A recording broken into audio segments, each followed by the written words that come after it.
ವಿಜಯಪುರದಲ್ಲಿ ಬೃಹತ್ ಜನಾಗ್ರಹ ಜಾಥಾ ಶ್ರೀ ಕ್ಷೇತ್ರ ಧರ್ಮಸ್ಥಳ ಭಕ್ತಾಭಿಮಾನಿಗಳ ವೇದಿಕೆ ನೇತೃತ್ವ ಶ್ರೀ ಕ್ಷೇತ್ರ ಧರ್ಮಸ್ಥಳದ ವಿರುದ್ಧ ಷಡ್ಯಂತ್ರ ರೂಪಿಸಿದವರನ್ನ ಶಿಕ್ಷೆಗೆ ಗುರಿಪಡಿಸಬೇಕು ಅಂತ ಆಗ್ರಹ. ಪವಿತ್ರ ಪುಣ್ಯಕ್ಷೇತ್ರ ಧರ್ಮಸ್ಥಳ ವಿರುದ್ಧ ಷಡ್ಯಂತ್ರ ರೂಪಿಸಿದವರನ್ನ ಶಿಕ್ಷೆಗೆ ಗುರಿಪಡಿಸಬೇಕು. ತನಿಖೆಯಲ್ಲಿ ಯಾವುದೇ ಅಸ್ಥಿಪಂಜರದ ಕುರುಹುಗಳು ದೊರಕದೇ ಇರುವ ಕಾರಣ ಎಸ್ಐಟಿ ತನಿಖೆ ನಿಲ್ಲಿಸಿ ಅನಾಮಿಕ ವ್ಯಕ್ತಿಯನ್ನ ಬಂಧಿಸಿ ಶಿಕ್ಷೆ ನೀಡಬೇಕು ಅಂತ ಹೋರಾಟಗಾರರು ಆಗ್ರಹಿಸಿದರು. ಶ್ರೀ ಅಶೋಕ್ ಅಲ್ಲಾಪುರ್, ಶ್ರೀ ಶಿವಾನಂದ ದೇಸಾಯಿ, ಶ್ರೀ ಅಪ್ಪುಗೌಡ ಪಾಟೀಲ್, ಸಿದ್ದಗೊಂಡ ಬಿರಾದಾರ್, ಸಂಗನಗೌಡ ಪಾಟೀಲ್, ಮಹಾವೀರ್ ಫಾರೇಕ್, ಚಂದ್ರಶೇಖರ್ ಕವಟಗಿ, ರಾಜು ಮಗಿಮಠ್ ಇವರೆಲ್ಲರೂ ಕೂಡ ಶ್ರೀ ಕ್ಷೇತ್ರ ಧರ್ಮಸ್ಥಳ ಭಕ್ತಾಭಿಮಾನಿಗಳ ವೇದಿಕೆ ವತಿಯಿಂದ ವಿಜಯಪುರ ಜಿಲ್ಲೆಯ ಬೃಹತ್ ಜನಾಗ್ರಹ ಜಾಥಾದ ನೇತೃತ್ವವನ್ನು ವಹಿಸಿದ್ರು. ಇಂದು ಶ್ರೀ ಸಿದ್ದೇಶ್ವರ ದೇವಸ್ಥಾನದಿಂದ ಧರ್ಮಸ್ಥಳದ ಕುರಿತು ನಡೆದಂತಹ ತನಿಖೆ ಹಾಗೂ ನಕಲಿ ಹೋರಾಟಗಾರರ ವಿರುದ್ಧ ಡಾಕ್ಟರ್ ಬಾಬಾ ಸಾಹೇಬ್ ಅಂಬೇಡ್ಕರ್ ವೃತ್ತದಲ್ಲಿ ಬೃಹತ್ ಪ್ರಮಾಣದ ಪ್ರತಿಭಟನೆಯಲ್ಲಿ ಲಿಂಬೆ ಅಭಿವೃದ್ಧಿ ನಿಗಮ ಮಂಡಳಿಯ ಮಾಜಿ ಅಧ್ಯಕ್ಷ ಶ್ರೀ ಅಶೋಕ್ ಅಲ್ಲಾಪುರ್ ಅವರು ಮಾತನಾಡಿ, ನಮ್ಮೆಲ್ಲರ ಪುಣ್ಯಕ್ಷೇತ್ರ ಧರ್ಮಸ್ಥಳದ ಪಾವಿತ್ರ್ಯತೆಗೆ ಕಳಂಕ ತಂದಿರೋರನ್ನ ಮುಂಪರು ಪರೀಕ್ಷೆಗೆ ಒಳಪಡಿಸಬೇಕು ಅಂತ ಹೇಳಿದರು. ಮಾಜಿ ವಿಧಾನ ಪರಿಷತ್ತಿನ ಸದಸ್ಯ ಅರುಣ್ ಶಾಪುರ್ ಅವರು ಮಾತನಾಡಿ, ಧಾರ್ಮಿಕ ಶ್ರದ್ಧಾ ಕೇಂದ್ರಗಳ ಅಪಪ್ರಚಾರ ಸಹಿಸುವುದಿಲ್ಲ. ಇದರಿಂದಾಗಿ ಕೋಟ್ಯಾಂತರ ಭಕ್ತರ ಭಾವನೆಗೆ ಧಕ್ಕೆ ಬಂದಿದೆ. ಮುಂದುವರೆದರೆ ರಾಜ್ಯಾದ್ಯಂತ ಹೋರಾಟ ಮಾಡುತ್ತೇವೆ ಅಂತ ಎಚ್ಚರಿಕೆಯನ್ನ ನೀಡಿದರು. ಮಾಜಿ ಸಚಿವ ಎಸ್.ಕೆ. ಬೆಳ್ಳುಬ್ಬೆಯವರು ಮಾತನಾಡಿ, ಧರ್ಮಸ್ಥಳ ಕ್ಷೇತ್ರವು ದುಡಿಯುವ ವರ್ಗಗಳಿಗೆ ಆರ್ಥಿಕ ನೆರವು ನೀಡಿ ಮಹಿಳಾ ಸಬಲೀಕರಣ ಮಾಡಿದ ಕೀರ್ತಿ ಸಲ್ಲುತ್ತದೆ. ಸಾಮಾಜಿಕ ಚಿಂತಕರಾದ ಎಸ್.ವಿ. ಪಾಟೀಲ್ ಮಾತನಾಡಿ, ಧರ್ಮಕ್ಕೆ ಇನ್ನೊಂದು ಹೆಸರೇ ಧರ್ಮಸ್ಥಳ, ನ್ಯಾಯಕ್ಕೆ ಹೆಸರಾದವರೇ ಡಾಕ್ಟರ್ ವೀರೇಂದ್ರ ಹೆಗಡೆ. ಪಟ್ಟಭದ್ರ ಹಿತಾಸಕ್ತಿಗಳ ವಿರುದ್ಧ ನಮ್ಮ ಹೋರಾಟ ಅಂತ ಹೇಳಿದರು. ಅದೇ ರೀತಿಯಾಗಿ ಕನ್ನಡ ಸಾಹಿತ್ಯ ಪರಿಷತ್ತಿನ ವಿಜಯಪುರ ಜಿಲ್ಲಾ ಅಧ್ಯಕ್ಷ ಹಾಸಿಂ ಪೀರ್ ಅವರು ಕೂಡ ಮಾತನಾಡಿ, ಶಿವಾನಂದ ದೇಸಾಯಿರವರು ಕೂಡ ಮಾತನಾಡಿದರು. ಪೂಜ್ಯರಾದ ಮಲ್ಲಿಕಾರ್ಜುನ ಸ್ವಾಮಿ, ಸರ್ಪಭೂಷಣ ಶಿವಯೋಗಿ ಬೆಂಗಳೂರು, ಕರಮಡ್ನಾಳ ಶಿವಕುಮಾರ ಸ್ವಾಮೀಜಿ ಮತ್ತು ದಡವಲಗದ ರಾಜೋಟೇಶ್ವರ ಸ್ವಾಮೀಜಿ ಐರ್ ಸಂಘದ ಅಭಿನವ ಶಿವಾಚಾರ್ಯ ಸಾನ್ನಿಧ್ಯವನ್ನು ವಹಿಸಿದ್ರು. ಮುಖಂಡರಾದ ಶೀತಲ್ ಕುಮಾರ್ ಓಗಿ, ಸಂಜು ಐಹೊಳೆ, ದರ್ಯಪ್ಪ ಹೊನವಾಡ್, ಯೋಗೇಶ್ ನಡ್ವಿನ್ಕೇರಿ, ವಿಸಿ ನಗಟಾನ, ರವೀಂದ್ರ ಬಿಜ್ಜರ್ಗಿ, ಸಿದ್ದರಾಮಪ್ಪ ಉಪ್ಪಿನ್, ಅಪ್ಪಸಾಹೇಬ ಮುತ್ತಿನ್, ಉಮೇಶ್ ಕಾರಜೋಳ, ರಾಘು ಅಣ್ಣಿಗೇರಿ ಮತ್ತು ಮಾಯಕ್ಕ ಚೌಧರಿ ಮಾತನಾಡಿದರು. ಪ್ರೇಮಾನಂದ ಬಿರಾದಾರ್, ರಾಹುಲ್ ಜಾಧವ್, ಶಿವರುದ್ರ ಬಾಗಲಕೋಟ್, ರಾಜು ಜಾಧವ್ ಮತ್ತು ಉಮೇಶ್ ಒಂದಾಲ್ ಸೇರಿದಂತೆ ಮತ್ತಿತರರು ಒಂದು ಸಂದರ್ಭದಲ್ಲಿ ಭಾಗಿಯಾಗಿದ್ದರು. ಇದೇ ಸಂದರ್ಭದಲ್ಲಿ ಧರಣಿ ಸ್ಥಳದಲ್ಲಿ ಅಪರ ಜಿಲ್ಲಾಧಿಕಾರಿ ಶ್ರೀ ಸೋಮಲಿಂಗ ಗೆಣ್ಣೂರ್ ಅವರಿಗೆ ಶ್ರೀ ಕ್ಷೇತ್ರ ಧರ್ಮಸ್ಥಳ ಅಭಿಮಾನಿಗಳ ವೇದಿಕೆಯಿಂದ ಮನವಿಯನ್ನ ಸಲ್ಲಿಸಲಾಯಿತು. ಅಥವಾ ಹೆಗಡೆ ಅವರ ಮೇಲೆ ನಡೆಯುತ್ತಿರುವಂತಹ ಅಪಪ್ರಚಾರ ಅಲ್ಲ.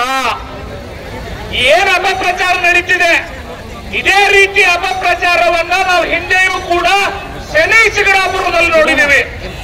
ಇದೇ ರೀತಿ ಅಪಪ್ರಚಾರವನ್ನ ನಾವು ಯಾರ ಮೇಲೆ, ಸ್ವಾಮಿ ಶರಣಮ್ಮ ಅಯ್ಯಪ್ಪ ಬಗ್ಗೆ ಅಪಪ್ರಚಾರವನ್ನ ಮಾಡುವಂತ ನೋಡಿದ್ದೇವೆ.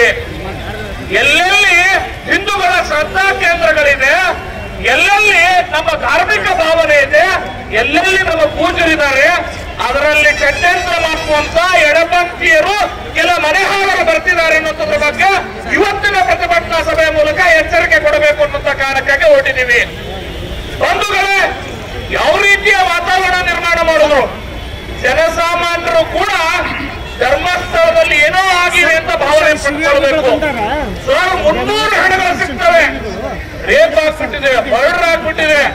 ನೋಡಿ, ನೀವು ಕೇಳಿದವ್ರಿಗೆಲ್ರಿಗೂ ಭಯ ಉಳಿಸುವಂತ ವಾತಾವರಣ. ಈ ವಾತಾವರಣದ ಮಧ್ಯದಲ್ಲಿ ಈ ರಾಜ್ಯದ ಅಧರ್ಮಿಗಳಿಗೆ ಹಲವಾರು ದಿನಗಳಿಂದ ಕರ್ನಾಟಕದಲ್ಲಿ ಮಾಧ್ಯಮಗಳ ಮುಖಾಂತರವಾಗಿ ಮತ್ತು ಸರ್ಕಾರದ ಹತ್ರ ಹೋಗಿ ಒಬ್ಬ ಮಂಜುನಾಥ್ ಅಂತಕ್ಕಂಥ ವಕೀಲ ಹೋಗಿ ಒಬ್ಬ ಅನಾಮಿಕನನ್ನು ಕರ್ಕೊಂಡು ಬಂದ ಧರ್ಮಸ್ಥಳದಲ್ಲಿ ಅತ್ಯಾಚಾರವಾಗಿ ಕೊಲೆ ಮಾಡಿರ್ತಕ್ಕಂಥ 300 ಹೆಣ್ಣು ಮಕ್ಕಳನ್ನು ನಾನು ದಫನ ಮಾಡಿದೆ ಅಂತಕ್ಕಂಥ ಸುಳ್ಳು ಮಾತನ್ನು ಹೇಳಿದಾಗ ಈ ರಾಜ್ಯದ ಸನ್ಮಾನ್ಯ ಮುಖ್ಯಮಂತ್ರಿಗಳು ಅದಕ್ಕೊಂದು ಎಸ್ಐಟಿ ನೇಮಕ ಮಾಡಿ ಕಳೆದ 14 ದಿನಗಳಿಂದ ನೆಲ ಹತ್ತು ಸರಿಯಾಗಿದೆ ಧರ್ಮಸ್ಥಳ. ಆ ಅನಾಮಿಕ ಮೊದಲು 13 ಕಡೆ ತೋರಿಸಿದ, 22 ಕಡೆ ತೋರ್ಸಕತ್ತಾನ. ಎಲ್ಲಾ ಕಡೆ ಹಂಡಿದ್ರು ಕೂಡ ಒಂದೇ ಒಂದರೊಳಗೆ 6ನೇ ಒಳಗೆ ಮಾತ್ರ ಒಂದು ಅಸ್ಥಿ ಪಂಜರ ಸಿಕ್ಕೈತಿ. ಅದು ಅಲ್ಲಿ 3 ಹಾಕೊಂಡು ಸತ್ತಿರ್ತಕ್ಕಂಥವ್ರು ಹೆಣ. ಅದು ಯಾವುದೇ ಹೆಣ್ಣು ಮಗಳ ಅಸ್ಥಿ ಪಂಜರ ಇನ್ನೂ ಸಿಕ್ಕಿಲ್ಲ. ಆದ್ರೆ ಧರ್ಮಸ್ಥಳ ಅಂತ ಹೇಳಿದ್ರೆ ಇಡೀ ಜಗತ್ತೇ ಆ ಕ್ಷೇತ್ರದ ಬಗ್ಗೆ ಆಗಲಿ, ಆ ನೆಲದಲ್ಲಿ ನಿಂತ್ಕೊಂಡು ಜೀವನ ಸುಳ್ಳು ಯಾರು ಹೇಳುದಿಲ್ಲ, ಅಂತ ಶಕ್ತಿಯ ಧರ್ಮಸ್ಥಳ ಕೈತಲ್ಲಿ. ಅಲ್ಲಿ ಯಾರು ಆಡಿ ಮಾಡೋದಿಲ್ಲ, ಸುಳ್ಳು ಆಡಿ ಮಾಡೋದಿಲ್ಲ. ಈ ನಂಬಿಕೆ ತಲಾಂತರದಿಂದ ಬಂದಿರತಕ್ಕಂಥ ಒಂದು ಸನಾತನ ಧರ್ಮದ ನಂಬಿಕೆ ಇದು. ಆದ್ರೆ ನಂಬಿಕೆಯನ್ನು ಹಾಳು ಮಾಡಬೇಕು ಅಂತ ಕೆಲವು ಧರ್ಮದ್ರೋಹಿಗಳು, ಕಮ್ಯುನಿಸ್ಟ್ ಮತ್ತು ವಿಚಾರವಾದಿಗಳು ಹಿಂದೂ ಧರ್ಮವನ್ನು ಹಾಳು ಮಾಡ್ಬೇಕಂತ ಮಾಡಿ ಷಡ್ಯಂತ್ರವನ್ನು ಹೇಳು ಇವತ್ತೆಲ್ಲ ಹಾಕ್ಲಾಕತ್ತಾರ. ಅಲ್ಲಿ ಏನೂ ಸಿಕ್ಕಿಲ್ಲ, ಸಿಗುವುದೂ ಇಲ್ಲ. ನಾವೊಂದು ಪ್ರಶ್ನೆ ಕೇಳ್ತೀವಿ ನಿಮಗೆ, ನಿಮ್ ಮಗಳಿರ್ಲಿ, ತಂಗಿರ್ಲಿ, ಹೇಳ್ತಿರ್ಲಿ, ಮನೆ ಬಿಟ್ಟು ಹೋದ್ಮ್ಯಾಗ ಮತ್ತೆ ಫಿರ್ಯಾದಿ ಕೊಡ್ತಾರೆ, ಹಂಗೆ ಇರ್ತಾರೆ. ಹೇಳಿ ನೋಡೋಣ, ಫಿರ್ಯಾದಿ ಕೊಡ್ತಾರಿಲ್ಲ? ಎಷ್ಟು ಫಿರ್ಯಾದಿ ದಾಖಲಾಗಿದೆ? ಎಷ್ಟು ಮಂದಿ ಆಡ್ತವ್ರು ಹೆಣ್ಮಕ್ಳ ಬಗ್ಗೆ ಒಂದು ಫಿರ್ಯಾದಿ ದಾಖಲಾಗಿಲ್ಲ. ಹೆಣ್ಮಕ್ಳು ಹೇಗ್ ಮಾಡ್ತೀರಿ ನೀವು? ಯಾರು ಹೆಣ್ಮಕ್ಳು ಮನೆ ಬಿಟ್ಟು ಹೋಗ ಬಿಡ್ತಾವ? ಒಂದ್ 4 ದಿವಸ ನೋಡ್ತೀವಿ, 5 ದಿವಸ ನೋಡ್ತೀವಿ, ಒಂದ್ ಫಿರ್ಯಾದಿ ದಾಖಲು ಮಾಡ್ತಾರೆ, ಸಿಗಲಿ ಬಿಡ್ಲಿ.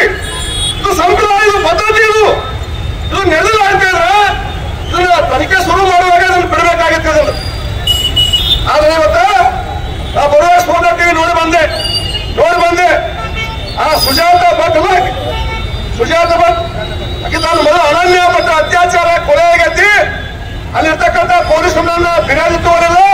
ಧರ್ಮಸ್ಥಳ ವೀರೇಂದ್ರ ಹೆಗಡೆ ಅವರು ನನ್ನ ಬೆದರಿಸಿ ಕಳಿಸಿದ್ರು, ನನಗೆ ಹೆರಾಸ್ಮೆಂಟ್ ಮಾಡಿದ್ರು ಅಂತಕ್ಕಂಥ ಫಿರ್ಯಾದಿ ಇವತ್ತು ಹೇಳಕತ್ತ ಮಾತು ಬಂದಾಗ. ಆದ್ರೆ ಇವತ್ತ ಅಕ್ಕಿ ಅಕ್ಕನ ಗಂಡ ಮಹಾಬಲೇಶ್ವರ, ಆ ಸುಜಾತ ಭಟ್ನ ಅಕ್ಕನ ಗಂಡ ಮಹಾಬಲೇಶ್ವರ ಹಾಕತ್ತಾರ. ಆ ಸುಜಾತ ಮಕ್ಕಳೆಲ್ಲ ಮಲ್ಲೊಂದು ಹೊಟ್ಟೆ ಬಿದ್ದದಂತೆ, ಗರ್ಭಪಾತ ಏನಂತ ಮನಿ ಬಿಟ್ಟು ಹೋಗಂತಾಕಿ. ಆಕಿ ಕೊಲೆ ಹೆಣ್ಮಳ ಅಲ್ಲಂತ ಆಕಿ ಬಾಳ ಹಾಕತ್ತಾರ ಮಹಾಬಲೇಶ್ವರ. ಮತ್ತೆ ಪೊಲೀಸ್ ಹೋಗಿ ಮಣಿಪಾಲ್ MSc MBBS ಕಾಲೇಜು ತನಿಖೆ ಮಾಡ್ಯಾರ. 99ರಿಂದ 2025 ಒಳಗೆ MBBS ಕಾಲೇಜ್ ಅನನ್ಯ ಭಟ್ ಅಂತಕ್ಕಂಥ ಹುಡುಗಿ ದಾಖಲಾಗಿಲ್ಲ ಅಂತ ಹೆಸರು, ಶಾಲೆಗೆ ಕಲ್ತಿಲ್ಲ ಅಂತ, ಆಕೆ ಮಕ್ಕಳೆಲ್ಲ ಅಂತ ಸುಜಾತ ಭಟ್ಗ. ಇದು ಎನ್ಕ್ವೈರಿ ಇವತ್ತಾಗಿ ಇವತ್ತು ಸುವರ್ಣ ಬರಾಗಿದೆ ನೋಡ್ರಿ, ಹೋಗಿ ಮನೆಗೆ ಹೋಗಿ. ಆಕಿ ಬಾಳ ಹಾಕತ್ತಾರ ಅಂದ್ರ ಆಕಿ ಮಕ್ಕಳಿಂದ ಇದ್ರು ಕೂಡ ನನ್ನ ಮಗ ಅನನ್ಯ ಭಟ್ MBBS ಕಲಿತಿದ್ಲು, ಇಲ್ಲಿ ಧರ್ಮಸ್ಥಳ ಬಂದ ಅತ್ಯಾಚಾರ ಇಲ್ಲಿ ಅತ್ಯಾಚಾರ ಮಾಡ್ಯಾರ. ಇದ್ರ ಹೋಗಿ ಧರ್ಮಸ್ಥಳ ಕೇಳಿಲ್ಲ, ನನಗೆ ಹೆರಾಸ್ಮೆಂಟ್ ಮಾಡ್ಯಾರ ಅಂತ ಕಲ್ಕತ್ತಾಗ ನೌಕರಿ